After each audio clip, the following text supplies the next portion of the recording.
नमस्कार दोस्तों। क्या किसी सीए का सैलरी अमाउंट 20 से 30 हजार रुपए के बीच में होता है क्या? और अगर ये सच है और अगर कोई सीए इस सिचुएशन में फंस चुका है तो उससे बाहर कैसे निकला जाए, आज हम इसी मुद्दे पर बात करने वाले हैं। एज ए सीए या एज ए सीए स्टूडेंट आपने भी कई बार सुना होगा या किसी और से सुना होगा कि उस सीए का सैलरी अमाउंट 20 हजार है, 25 हजार है और काफी कम है। क्या ऐसा होना पॉसिबल है? The first answer is yes sir, ऐसा हो सकता है। हमारे भी आसपास में कई आपको लोग मिल जाएंगे जिनका अमाउंट 20-30 हजार रुपए के आसपास है। वहीं आपको कुछ लोग ऐसे भी मिलेंगे जिनका पैकेज 25 लाख, 30 लाख, 35 लाख रुपए के आसपास है। तो आज हम इस मुद्दे पर बात करने वाले हैं कि क्या चीजें हैं, कौन से वो फैक्टर्स है जो डिफरेंशिएट करते हैं एक सीए का सैलरी पैकेज। दूसरा, हम इस मुद्दे पर भी गहराई से बात करेंगे कि अगर हम इस सिचुएशन में पहुंच चुके हैं तो उससे बाहर कैसे निकले। और अगर सीए करने वाले हैं, सीए के किसी स्टेज में हैं, तो पढ़ते हुए क्या गलतियां ना करें जिससे आपका पैकेज भी इतना मिनिमम हो जाए। तो चलिए इस मुद्दे को शुरू करते हैं। सबसे पहला क्वेश्चन कि क्या अमाउंट और सैलरी अमाउंट 20 से 30 हजार रुपए के बीच हो सकता है क्या इस बात में कोई सच्चाई है क्या? The answer is yes sir. इस बात में पूरे तरह से सच्चाई है कि अगर आपने नॉलेज बेस्ड पढ़ाई नहीं करी, आपका वर्किंग एक्सपीरियंस नहीं है, आप एज अ फ्रेशर काम कर रहे हैं, आपको अभी तक मार्केट सिचुएशन का आइडिया नहीं है और अगर आप छोटी सिटी के अंदर रहते हैं तो आपका जो सैलरी अमाउंट है वो 20-25 के आसपास हो सकता है। ठीक है, तो ना कई सारे मिथ वगैरह को भी हम देखेंगे। द फर्स्ट थिंग इज, क्या ये स्टार्टिंग ऑफ चार्टर्ड अकाउंटेंट है?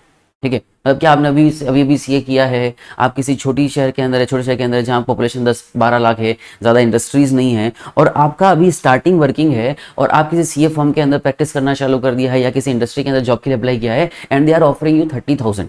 तो अगर देखा जाए कंपेरेटिवली तो स्टार्टिंग 20-25 हजार या 30 हजार रुपए होना कोई बुरी बात नहीं है। वैसे practically the package is between 6 to 8 lakh. एक नॉर्मल जो पैकेज होता है वो 6 to 8 लाख जाता है नॉर्मल सिटीज के अंदर, उससे ऊपर जाए तो 10 to 12 लाख जाता है उसका नॉर्मल पैकेज। ठीक है, तो स्टार्टिंग ऑफ चार्टर्ड अकाउंटेंट में आपकी 20-25 हजार हो रही है, 30 हजार हो रही है तो थोड़ी प्रॉब्लम वाली बात है, लेकिन वो बहुत बड़ी बात नहीं। हाँ, लेकिन अगर यही आफ्टर बिकमिंग सीए 5 से 10 साल बाद भी आपका पैकेज अमाउंट इतना ही रहता है तो ये बहुत बड़ी प्रॉब्लम वाली बात है। ठीक है, तो इसमें क्या क्या रोल प्ले करते हैं? सबसे पहला एक मिसकंसेप्शन आता है कि सर आर्टिकलशिप, हमने आर्टिकलशिप बिग फोर से कर ली है, आर्टिकलशिप बिग फोर में ही करनी है। कई सारे स्टूडेंट्स अभी मैंने सुना है कि नहीं सर आर्टिकलशिप बिग फोर से करेंगे तो पैकेज अमाउंट बहुत हायर होगा। कुछ हद तक उसमें सच्चाई है, ठीक है, लेकिन पूरी हद तक नहीं है। ठीक है ना, आप मिड लेवल से या स्मॉल लेवल फर्म से भी काम करेंगे तो आपका पैकेज अच्छा लग सकता है, क्योंकि जो मिड लेवल या स्मॉल फर्म लेवल पर काम कर रहे हैं उनका वर्क डाइवर्सिफिकेशन काफी अच्छा होता है। बिग फोर के अंदर आप किसी एक वर्क के अंदर, किसी एक पर्टिकुलर टास्क के अंदर स्पेशलाइजेशन ले लेंगे, वहां बहुत अच्छा काम कर पाएंगे, लेकिन बाकी सारे टास्क आप सही से कर पाए इसकी कोई गारंटी नहीं है। ठीक है ना, तो आर्टिकलशिप से सब कुछ डिसाइड होगा इज अ प्योर मिथ। नहीं सर, आर्टिकलशिप से सब कुछ डिसाइड नहीं होगा। तो फिर सर किससे डिसाइड होगा? सबसे पहली चीज वो है आपका स्टडी पैटर्न। आपका जो स्टडी पैटर्न है वो क्या नॉलेज बेस्ड है या मेमोरी बेस्ड है? हम दो तरह से पढ़ाई करते हैं। ठीक है, कई तरह की आजकल स्टडी वगैरह इस तरह से होती है, जैसे मेमोरी बेस्ड होती है। उसमें क्या किया जाता है, उसमें पेपर वगैरह को एनालिसिस कर लिया जाता है, उसमें देखा जाता है कि सर इस तरह के क्वेश्चंस आते हैं, उन्हीं क्वेश्चंस को पढ़ लिया जाता है और फिर आप एग्जाम को पास कर लेते हैं। सर अगर ये वाली मेमोरी बेस्ड टेक्निक्स लगा जिसमें आपने कोई कंसेप्चुअल एनालिसिस नहीं लिया, आपकी आर्टिकलशिप प्रॉपर नहीं है, तो मेमोरी बेस्ड स्टूडेंट के लिए ये ज़्यादा चांसेस है कि उनका स्टार्टिंग जो अमाउंट से कंप्लीट तो कर लेंगे, लेकिन स्टार्टिंग अमाउंट 25-30 हजार 35 हजार रुपये हो जाएगा। लेकिन अगर आपने नॉलेज बेस्ड पढ़ाई करी है तो हो सकता है, ठीक है, किस्मत खराब हो सकता है आपका 30-40 हजार का, लेकिन वो आने वाले 5 साल के अंदर आराम से 10 से 20 लाख रुपए आपका पैकेज क्रॉस कर जाएगा। और ये सबसे बड़ा प्रॉब्लम क्या होता है कि जब हम पैकेज देखते हैं तो हम स्टार्टिंग के अंदर जब बात करते हैं सीए बना है पैकेज क्या लगा, सीए बना है पैकेज क्या लगा, वो चीज मार्केट में ज्यादा घूमती है। आफ्टर 5 ईयर, 10 ईयर, 15 ईयर्स उसके पैकेज को देखा जाना चाहिए as compare to the starting package. तो सबसे पहली गलती, अगर आप आर्टिकलशिप के बारे में सोच रहे हैं, बड़ी फर्म में कर लीजिए कोई प्रॉब्लम नहीं है, लेकिन छोटी फर्म से भी कोई फर्क नहीं पड़ने वाला है। और वो वहां पर आपको मिड फर्म्स या स्मॉल फर्म्स जो है वो आपको थोड़ा सा डाइवर्सिफिकेशन ऑफ वर्क देगी, आप अलग अलग फील्ड को देख सकते हो और फिर आप सोच सकते हो कि सर मुझे इस फील्ड के अंदर काम करना है। Second thing, don't do memory based. ठीक है, सब पढ़ाई अभी सिर्फ और सिर्फ मेमोरी बेस्ड मत कीजिएगा। The third thing is the desire of working. देखिए सीए की डिग्री जो है, आपके नाम के आगे जो टैग लगा है वो टैग क्या है? वो टैग उस ऑर्गेनाइजेशन में जाने का तरीका है। उसके बाद अगर आप वर्क नहीं करते, पैशनेटली वर्क नहीं करते सर, आपको डिवोटेड वर्क तो देना होगा, आपको अपनी कंपनी को बेनिफिट तो पहुंचाना होगा। अगर आपका डिवोशन टू द वर्क है तो आपका पैकेज इतना कम कभी नहीं हो सकता, ठीक है ना। तो ये डिवोशन दोनों समय रखना होगा। ये सब नहीं है कि सर हमने पढ़ाई कर ली फिर मजे ही मजे, ऐसा नहीं होता। मैं कई वीडियोस में भी कह चुका हूँ पहले कि अभी पढ़ाई कर लो फिर मजे नहीं सर, लाइफ टाइम आपको वर्क करना है, लाइफ टाइम आपको डिवोशन से काम करना है, बहुत अच्छा, ठीक है। वहाँ पर प्रेशर थोड़ा अलग अलग तरह का प्रेशर रहेगा, वहाँ पर एग्जाम का प्रेशर नहीं रहेगा, लेकिन ऐसा नहीं होगा कि कभी प्रेशर जीरो हो जाए, प्रेशर जीरो कभी नहीं होता, ठीक है ना। तो you have to create a passion. So passion आप किसी भी फील्ड में बनाइए। अब आप में से कई सारे बच्चे ये भी पूछते हैं कि सर पर्टिकुलरली सीए बनने के बाद उनको टैक्सेशन में जाना चाहिए, फाइनेंस में जाना चाहिए, अकाउंटिंग में जाना चाहिए, कौन से एरिया में जाना चाहिए। देखिए हर फील्ड के अंदर कई सारे लोग हैं जो टॉप अमाउंट अर्न कर रहे हैं, ठीक है ना। वो उसके बारे में हम, ठीक है ना, आप कमेंट सेक्शन में जरूर बता दीजिएगा कि अगर आप उस सेक्शन उसके बारे में पढ़ना चाहते हैं कि सीए बनने के बाद हमको कौन सा जो सेक्शन है वो चूज करना चाहिए, तो उसके लिए हम एक सेपरेट वीडियो बना देंगे, नहीं तो आज ये लंबा बहुत बड़ा हो जाएगा, बहुत बड़ा हो जाएगा, ठीक है ना। The next thing is growth. So the average growth should be 15 to 25% per annum. आपकी जो ग्रोथ है, ठीक है ना, for example if you are earning 10 lakh per annum, तो अगले साल आपका 15% मतलब 11,50,000 रुपए पर एनम होना चाहिए। 15 से 25% की आपकी ग्रोथ होनी चाहिए। 8 to 10 इज कंसिडरेबल, 8 से 10% भी कंसिडर की जाती है, 8% से कम ग्रोथ कंसिडर नहीं की जाती। 25% से ऊपर कर रहे हो तो बहुत बड़ी बात है, वो आप जा सकते हो, उसमें कोई दिक्कत नहीं, उसमें आप बहुत बढ़िया कर रहे हो। तो अगर आपका स्टार्टिंग पता है, आप ना क्यूमुलेटिव की पावर को समझिए। If your annual growth is 15 to 25%, तो आने वाले 10 साल के अंदर, ठीक है, आप सोच भी नहीं सकते आप कहाँ पहुंच जाएंगे।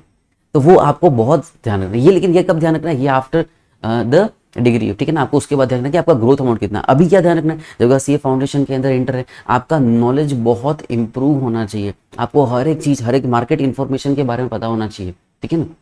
नेक्स्ट, ठीक है, क्या ये सारे factors, for example ranks, number of attempt, mark in each subject, क्या ये चीजें मैटर करती है क्या। Sir mark in each subject, sir इसमें मेरी एग्जाम्शन नहीं है, उसमें नहीं है, कोई फर्क नहीं पड़ता। हो सकता है आपकी एग्जाम्शन लॉ में आई है, आपका इंटरेस्ट अकाउंट्स में हो, कोई फर्क नहीं पड़ता। आपकी एग्जाम्शन टैक्सेशन की आई लेकिन इंटरेस्ट फाइनेंशियल मैनेजमेंट, कोई फर्क नहीं पड़ता। नंबर ऑफ अटेम्प्ट सिर्फ और सिर्फ इनिशियल लेवल पर अफेक्ट करता है। सीए बनने के 10 साल बाद आपसे कोई नहीं पूछेगा कि अटेम्प्ट कितना है। रैंक और नंबर ऑफ अटेम्प्ट दोनों चीजें जब आप स्टार्टिंग में जॉब करने जाएंगे तब ये आपको फायदा पहुंचा सकती है, लेकिन लंबे लेवल पर ये फायदा पहुंचाए इसकी कोई गारंटी नहीं है, ठीक है। लास्ट थिंग कि आप कितना बेनिफिट दे रहे हो कंपनी को। जितना आप बेनिफिट दे रहे हो उतना कंपनी आपको रिटर्न देगी, ठीक है ना। बिकॉज समझिएगा 90% ऑफ जो चार्जेस, देखिए हम इसमें 3 सेगमेंट में डिवाइड कर सकते हैं हमारे सारे सीए को कि सर आप बिजनेस में हो या आप प्रैक्टिस कर रहे हैं या आप जॉब कर रहे हैं। यहाँ हमने इन दोनों को नहीं देखा, ठीक है ना। यहाँ बिजनेस और प्रैक्टिस वालों की बात नहीं है। प्रैक्टिस तो प्योर आपका नॉलेज होगा, क्यों कॉन्टेक्ट्स होंगे, ठीक है।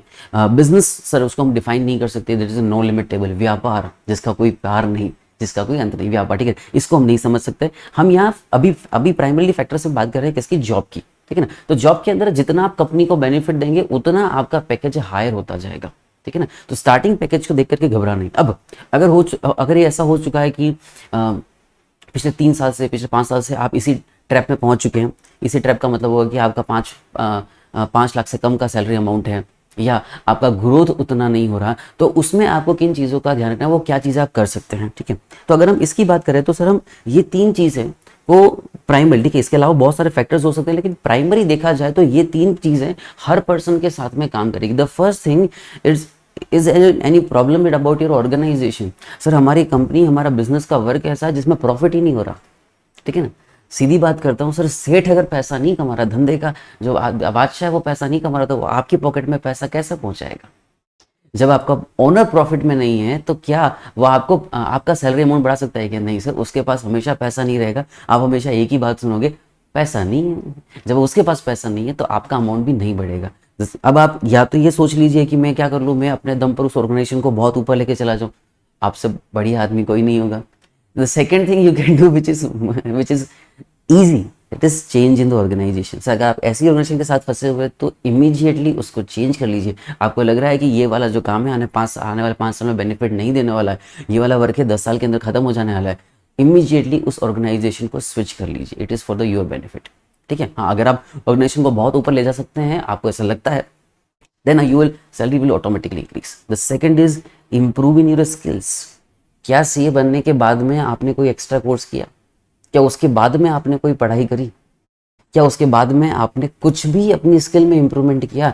एक्सेल के अंदर, पावर पॉइंट के अंदर, प्रेजेंटेशन के अंदर, कम्युनिकेशन स्किल के अंदर, पब्लिक स्पीकिंग के अंदर, किसी भी में किसी भी तरह का कोई चेंज किया या नहीं किया? Skill is very important. Skill हो सकती है आप अपने बिजनेस के अंदर, आप जिस भी लेवल पर है, जिस भी जॉब के अंदर है, वहां पर हर बिजनेस के अंदर, हर जगह पर अपने स्किल सेट होते हैं। इसको नरिश करते जाइए, अपनी कुल्हाड़ी को रोज तेज कीजिए, ताकि आपका पेड़ जल्दी कटेगा, नहीं तो नहीं कटेगा। स्किल इंप्रूव करना बहुत जरूरी है, ठीक है ना। आप क्यूमुलेटिव इफेक्ट को मत छोड़िए। अगर आप रोज के 5 पेज उस स्किल को देंगे, रोज का आधा घंटा एक स्किल को देंगे, तो वो 1 साल में आपको क्यूमुलेटिव बहुत ज्यादा ग्रोथ दे देगी। द नेक्स्ट पॉइंट, क्या ऑर्गेनाइजेशन में कोई प्रॉब्लम नहीं है, आपकी स्किल्स पूरी है, तो क्या आप बहुत छोटी सिटी के अंदर हैं, बहुत छोटी सिटी के अंदर कंपैरेटिवली सीए आपका जितना कैलिबर है वो निकल नहीं पाता, ठीक है। या तो आप स्विच करना चाहते हैं तो आप मेट्रो स्विच कर सकते हैं, या अपने आसपास और कोई बड़ा शहर देख सकते हैं जहां पर आपको ज़्यादा अपॉर्चुनिटीज मिल जाएगी। We are agree that we are in the COVID situation, ठीक है ना। बहुत सारी चीज़ें हैं जो ऑनलाइन चल रही है, हम बहुत सारा ऑनलाइन काम कर सकते हैं, लेकिन समझिएगा ये हर बार पॉसिबल नहीं होता, ठीक है ना। तो अगर आप चेंज इन सिटी करते हैं तो बट ऑब्वियसली आपका अमाउंट, ठीक है, ये कई लोगों के साथ में हो सकता है कि फैमिली इशू वगैरह है, हम चेंज नहीं कर पाते, ठीक है। तो उसके लिए आप ऊपर वाले 2 पॉइंट देख सकते हैं या फिर खुद का प्रैक्टिस स्टार्ट कर सकते हैं। लेकिन अगर आप एज ए सीए हैं तो सर आपको ये बहुत गलत बात है कि आप उसी ट्रैप के अंदर फंसे हुए हैं जहाँ 25-30,000 35,000 रुपये पर मंथ ही अर्न कर रहे हैं, क्योंकि आपको उससे बाहर निकलना होगा। इन 3 में से इसके अलावा भी हो सकता है, आप कमेंट सेक्शन में मुझे लिख के बता सकते हैं सर इससे मैंने क्या किया, मैंने अपने आप को इम्प्रूव किया। और अगर आप एज ए स्टूडेंट है, मेरी स्टूडेंट है और वीडियो को देख रहे हैं, तो ध्यान रखिएगा, इन चीज़ों पर जरूर गौर कीजिएगा। Articleship, knowledge based teaching, desire of working कभी भी नहीं छोड़ना है, हमेशा अपनी स्किल वगैरह को इम्प्रूव करते रहिएगा, ठीक है ना। और इसी तरह से आपका अमाउंट भी क्या रहेगा, बढ़ता रहेगा, ठीक है। इस तरह के कुछ और वीडियोस देखना चाहते हैं तो आप मुझे कमेंट सेक्शन में बता दीजिएगा कि आप किस तरह से वीडियो देखना चाहते हैं। हम मिलते हैं हमारे नेक्स्ट लेक्चर के अंदर, नेक्स्ट वीडियो के अंदर। Till then goodbye, take care, bye, thank you.